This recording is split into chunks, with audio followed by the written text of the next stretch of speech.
안녕하세요. 감리교육마당의 정태근 목사입니다.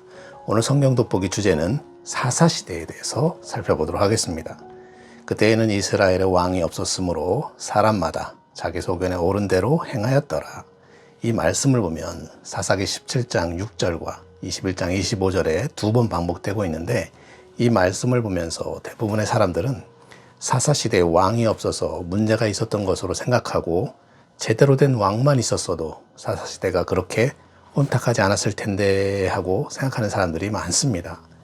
그래서 마치 사사시대를 왕정국가시대로 가는 과도기로 생각하고, 그것도 사사시대는 빨리 지나가고 왕정국가시대가 와야 이스라엘이 뭔가 국가로서 역량을 발휘하고 안정적인 나라가 될 수 있었다고 생각하는 그런 경향이 있습니다.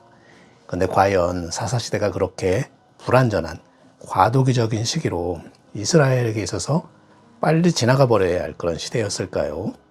하나님이 원하셨던 통치체제가 진정 왕이 다스리는 왕정시대였을까요? 사실은 그렇지 않습니다. 오늘은 사사시대를 보면서 과연 하나님께서 원하셨던 통치체제가 어떤 것이었는지, 그리고 사사시대가 갖는 의미에 대해서 살펴보도록 하겠습니다. 이스라엘 백성들은 모세의 인도로 출애굽해서 40년 동안 광야 생활을 마친 뒤 이제 여호수아의 인도하에 가나안 땅을 점령해 나갔습니다. 그리고는 그 점령한 땅을 지파별로 제비뽑기라는 방식으로 나눠주면서 이제 본격적으로 가나안 정착 시기를 맞게 되었습니다. 이로써 하나님께서는 오랫동안 계획하신 섭리를 이루어 가시게 되었는데, 하나님께서는 가나안에 국가를 만드신 것입니다. 국가를 이루기 위해서는 국민, 영토, 주권이라는 3요소가 필요한데, 아브라함을 통해서는 많은 후손을 주시겠다는 약속대로 많은 백성을 주셨고, 모세를 통해서는 시내산에서 주권, 즉 통치를 위한 율법을 주셨으며, 여호와를 통해서는 가나안이라고 하는 땅을 주신 것입니다. 이로써 백성, 율법, 영토라는 이 세 가지를 허락하심으로 한 국가를 구성할 수 있는 기본적인 교격을 이제 완성할 수 있게 된 것입니다. 하나님께서는 이렇게 국가를 구성하는 기본 골격을 완성한 후에 이스라엘을 통치하기 위한 방식으로 선택하신 것은 바로 왕정국가가 아니라 신정국가였습니다. 왕이 다스리는 것이 아니라 하나님께서 직접 다스리시는 통치 형태를 원하셨던 것입니다. 사무엘상 8장 10절에서 19절에 보면 하나님께서는 왕을 요구하는 이스라엘 백성들에게 왕의 제도를 두게 되면 너희는 종이 될 것이며 너희 자녀들도 데려다가 종으로 삼을 것이며 각종 재물을 왕에게 바쳐야 할 것이라면서 왕이 다스리면 발생하는 일들에 대해서 경고했지만, 그럼에도 이스라엘 백성들은 계속해서 왕을 달라고 요구하자 마지못해서 허락하시는 그런 장면이 기록되어 있습니다. 이를 통해 볼 때 하나님께서 원하셨던 통치체제는 왕을 세워서 이스라엘을 통치하는 그런 왕정국가가 아니었다는 것을 알 수 있습니다. 그렇다면 하나님께서는 어떤 통치체제를 원하셨던 것일까요? 그것은 바로 하나님께서 친히 다스리시는 신정국가를 원하셨던 것입니다. 국가로서의 기틀이 다져진 이스라엘을 이제 하나님께서 친히 다스리는 신정국가로 만들어 가시기를 원하셨던 것입니다. 하나님께서 원하신 신정국가의 기본 형태는 왕권을 앞세운 중앙 집권적인 그런 국가가 아니라 12지파의 동맹을 통한 지방자치 국가였습니다. 근데 여기에서 중요한 역할을 맡게 되는 지파가 있었는데 바로 레위 지파입니다. 하나님께서는 신정국가에 있어서 제일 중요한 역할을 레위 지파에게 맡기셨던 것입니다. 레위 지파는 광야 생활 40년 동안에 성막을 중심으로 모여서 살게 하셨는데, 이제 가나안 땅에 정착하면서부터는 땅을 기업으로 주지 않고 12지파들의 그 토성에서 흩어져서 이제 살게 하신 것입니다. 하나님께서는 각 지파별로 4개씩 총 48개 성읍을 구별해서 레위 지파에게 주셨고, 각 지파 속에서 살게 하셨습니다. 하나님께서 이렇게 레위 지파를 각 지파 속에 흩어져서 살게 하신 이유는 레위인들이 그곳에서 하나님의 말씀을 연구하고 백성들을 가르치도록 하시기 위해서였습니다. 이스라엘 백성들은 그 말씀에 따라서 기쁨으로 순종하고 다른 어떤 이의 간섭을 받지 않는 그런 자유로운 사회를 만들어가길 원하셨던 것입니다. 레위인을 통해 여호와께서 직접 통치하시는 신정국가의 형태를 하나님께서는 원하셨던 것입니다. 그런데 우리가 이 시대를 레위 시대라고 부르지 않고 사사 시대라고 부르고 있죠. 그것은 이 시대가 레위인들보다는 사사들이 주인공이었다는 것을 보여주고 있는 것입니다. 즉 이것은 레위인들이 하나님의 말씀을 연구하고 백성들을 가르치는 사명을 제대로 감당하지 못했다는 것을 보여주고 있는 것입니다. 우리가 사사시대를 설명할 때에 반복되고 있는 그런 사이클이 있다고 말하는데, 그것은 이스라엘의 범죄, 그리고 외적 침입, 그리고 하나님께 대해서 간구하고 회개하고 사사들을 통한 구원이라는 이 사이클이 매번 반복되는 것을 발견할 수 있습니다. 그런데 이 사이클의 맨 처음에 이스라엘의 범죄, 즉 이스라엘 백성들이 죄를 저지르지 않았다면 외적의 침입이나 또 사사들이 등장할 필요가 없었겠죠. 이스라엘의 범죄를 막아야 할 책임이 누구에게 있었느냐 하면 바로 레위인들에게 있었습니다. 레위인들이 제대로 말씀을 가르쳤다면 이스라엘 백성들이 범죄를 저지르지 않았을 텐데, 그렇지 못했기 때문에, 즉 레위인들이 자신들의 직무를 유기하고 타락했기 때문에 이스라엘 백성들이 죄를 범하게 되었고, 그로 인해서 계속해서 이 악순환의 사이클이 반복되는 그런 결과를 낳았던 것입니다. 사사기에 보면 이러한 레위인들의 잘못을 지적이라도 하듯이 사사기 후반부에 레위인을 주인공으로 하는 두 개의 이야기가 등장하고 있습니다. 이 이야기를 보면 그 시대의 레위인들이 자신들의 직무를 얼마나 유기하고 타락했는지, 그리고 레위인들을 그렇게 만든 이스라엘 백성들의 무책임을 여실히 보여주고 있습니다. 그래서 레위인들이 주인공이 되지 못하고 사사들이 주인공이 될 수밖에 없었다는 것을 보여주고 있습니다.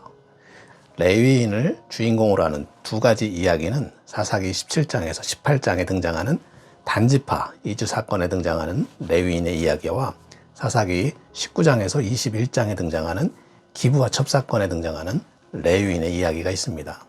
먼저 단지파 이주 사건에 등장하는 레위인의 이야기를 살펴보면 에브라임 산지에 미가라는 사람이 있었는데, 미가의 어머니가 은 1,000세겔을 도둑맞자 누군지는 모르지만 그 도둑을 향해서 온갖 저주와 악담을 쏟아냅니다.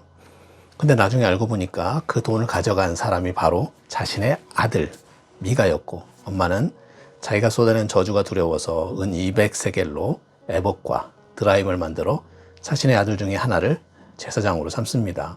저주를 피하기 위해서죠. 그런데 그때 유다 산지의 베들레헴에 사는 레위인이 먹고 살 것이 없어서 정처 없이 떠돌다가 미가의 집에 이릅니다.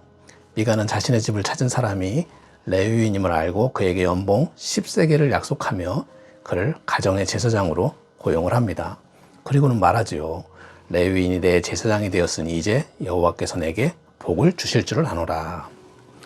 근데 그때 단지파 사람들이 새롭게 자신들의 정착할 땅을 얻기 위해서 5명의 정탐꾼을 보냈는데, 그들이 이 미가의 집에 들렸다가 그 집에 있는 제사장으로부터 축복을 받습니다.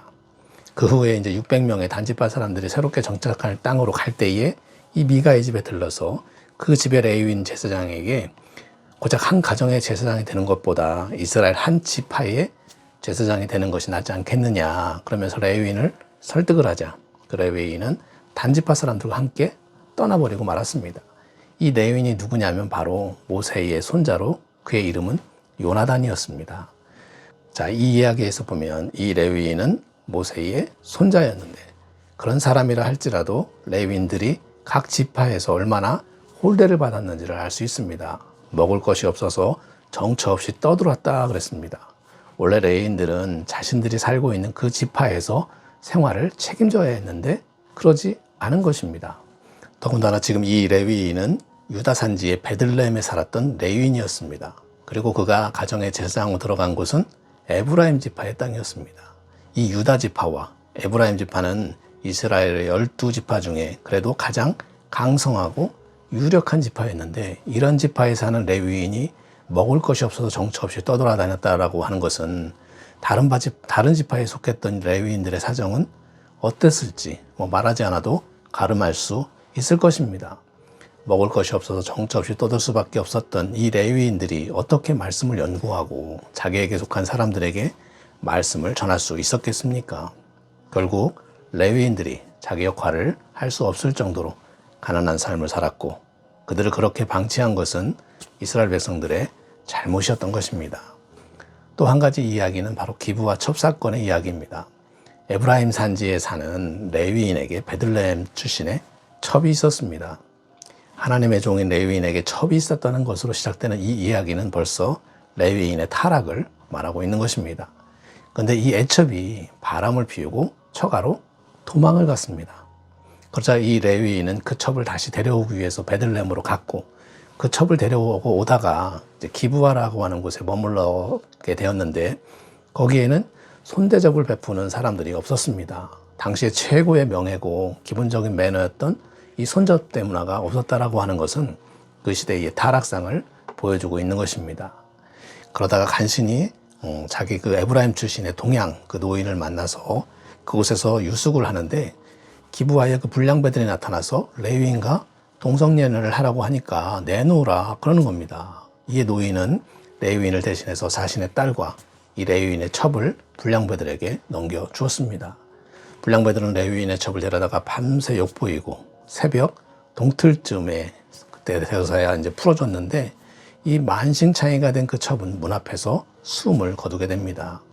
이에 분노한 레위인은 그 첩의 시신을 12도막으로 잘라서 이스라엘 각 지파에 보냈고, 자신이 기브아에서 당한 수치와 망령된 일을 알리게 되었습니다. 이 사건으로 인해서 기브아에 속한 베냐민 지파를 상대로 나머지 이스라엘 지파들이 연합해서 전쟁을 벌이는 그야말로 내전이 이루어지게 됩니다.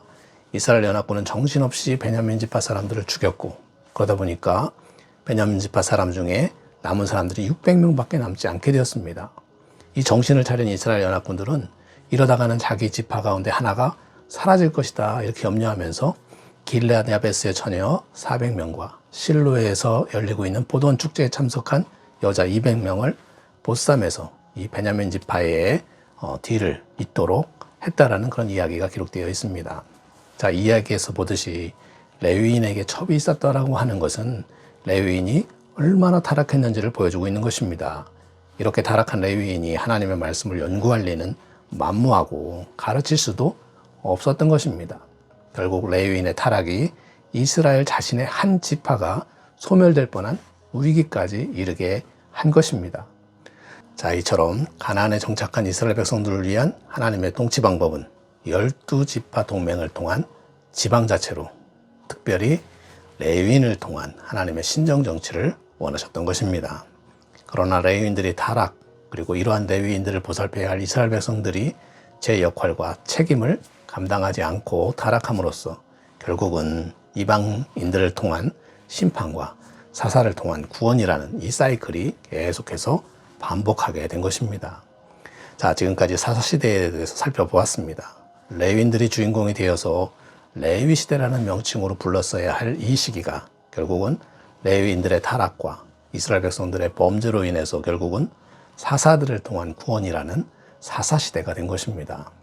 그러나 분명한 것은 가나안에 정착한 이스라엘 백성들을 다스리기 위한 하나님의 통치 방법은 강력한 왕을 위한 왕을 통한 그런 왕정국가가 아니라 레위인을 통해서 하나님께서 직접 다스리시는 신정국가를 원하셨다는 것을 알아야 할 것입니다.